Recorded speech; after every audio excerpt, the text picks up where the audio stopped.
give us a sense in that's 16 years in venture. What were some of the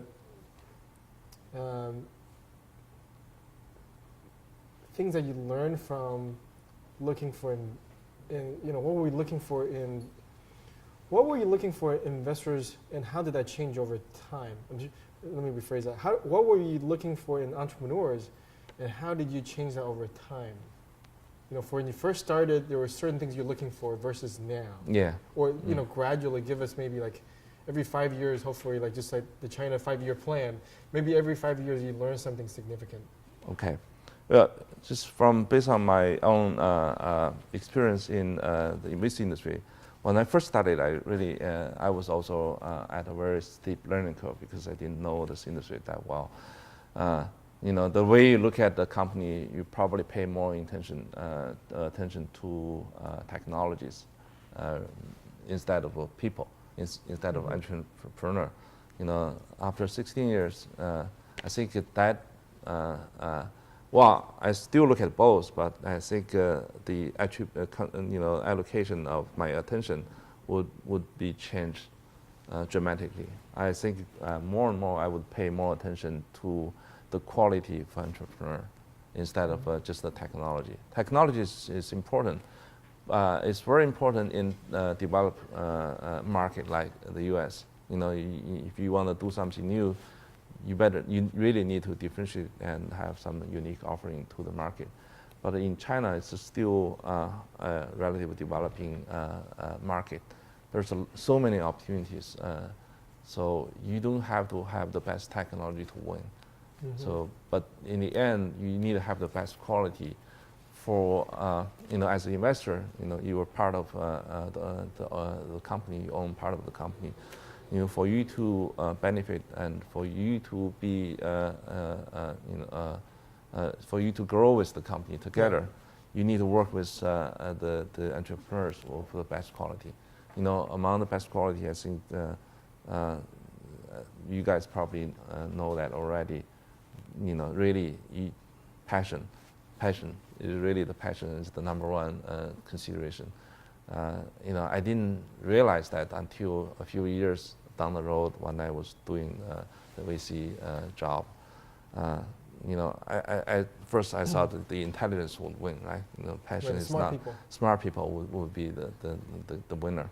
Really not that. That's not the case. I believe that's not. That's not only for China. It's probably global wisdom.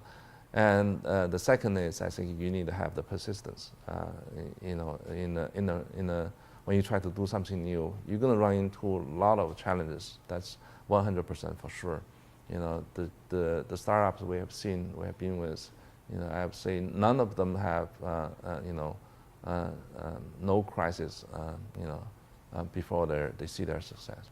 So that's whether you can, weather through all the storms and stick on what you believe is really something. That quality has to be there as well. Yeah. I think the other issue is the fairness and the sense of responsibility. Whether you can treat your partners, your employees, and your shareholders well. It's also something, for you to have bigger success. That's something you can probably achieve if you're, really certain level of success you might be able to achieve with lack of those qualities. But really, you're eyeing on for a long-term sustainable venture or business. Those are the qualities I think we were looking for. Yeah. What is when you talk about fairness, it's interesting, as some of our student entrepreneurs form companies, they face this issue of how much stock do I give to my co-founders, right? Can you just give them a sense what kind of deals you have seen between co-founders and how you as an investor perceive as being fair? Well, a fair meaning that you don't, doesn't mean generosity in giving up shares. I've seen a lot of cases that, failed cases. that founders are very fair. I mean, very generous in giving up shares. Say you start with 4 people. Let's say let's have 25% each. Usually, Sounds fair. Sounds fair, but my experience is that kind of structure usually are not very stable, because soon, by definition, because you guys founders are playing different roles, and there's a different level of contribution down the road. So if you have that kind of structure, so people tend not to be responsible, because I'm only 25% of the company, so it's really not my responsibility. That thing happens quite often, and also there will be cases that other people say, hey, I have other interests, I want to leave, so I'm gone. Right. How do you deal with that 25%? Right. So those are the things. I think not. I don't think that's a advisable structure. A more practical structure is that you have one, at most 2 guys are really important and essential, and you guys take the ultimate responsibility for the company.